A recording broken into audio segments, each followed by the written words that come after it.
আগরতলা শহরের পুর নিগমের উচ্ছেদ অভিযানের বিরুদ্ধে সরব হল প্রদেশ তৃণমূল কংগ্রেস। প্রদেশ তৃণমূল কংগ্রেস ভবনে সাংবাদিক সম্মেলন করে প্রদেশ যুব তৃণমূল কংগ্রেস সভাপতি অভিযোগ করেন, দেশের মধ্যে সবচেয়ে বেশি বেকার ত্রিপুরা রাজ্যে। রাজ্যে লক্ষ লক্ষ যুবকের কর্মসংস্থানের ব্যবস্থা করতে পারেননি রাজ্য সরকার।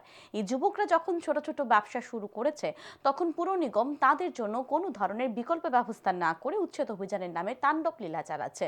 পুর নিগমের এই উচ্ছেদ অভিযানের নিন্দা জানান শান্তনু সাহা। তিনি দাবি জানান, অবিলম্বে যাদের উচ্ছেদ করা হয়েছে তাদেরকে ব্যবসা করার জন্য বিকল্প ব্যবস্থা করে দেওয়া হোক।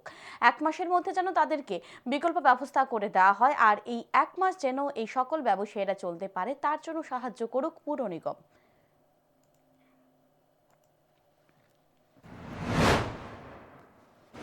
যখন যুবকরা তাদের পরিবার এবং তাদের নিজেদের চলার জন্য যখন ছোট ছোট ব্যবসা করছে রাস্তাতে, তখন পৌর নিগম তাদেরকে বিকল্প কোন রকমের ব্যবস্থা না করে দিয়ে তারা সেই সমস্ত দোকানগুলোকে ভেঙে চুরমাচুর করে দিচ্ছে এবং সরঞ্জামগুলো, দোকানের যে সমস্ত আসবাব জিনিসগুলো তারা পৌর নিগম নিয়ে যাচ্ছে।